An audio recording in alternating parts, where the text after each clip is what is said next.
Wow bunso, pwede na talaga mag-asawa. Magandang araw po sa inyong lahat mga ka-viewers. Shout out sa lahat ng Medeth communities worldwide. At sa lahat ng solid Medeth, silent independent supporters.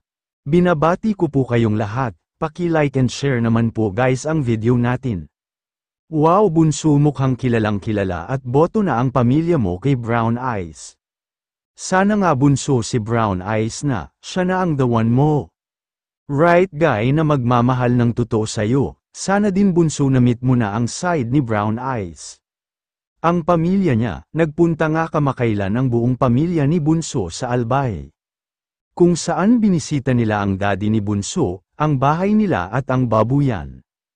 Namasyal na rin on the way sa Albay, ganda naman ng Albay. Ganda ng view bunso, nag-enjoy naman na cameraman ni Bunso si Brown Eyes. At may pinakita pa si Bunso na bunga ng prutas na binalatan niya at kinain.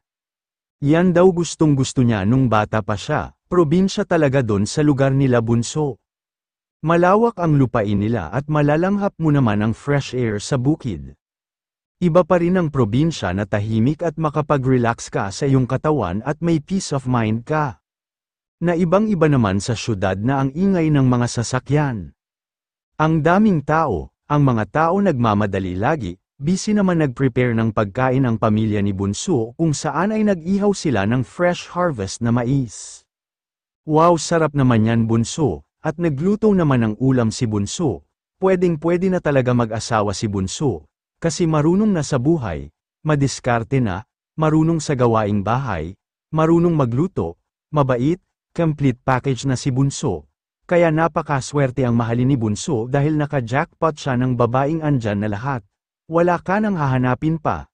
Hanggang dito po muli mga ka-viewers, happy and healthy community is our priority, maraming salamat po sa inyong lahat.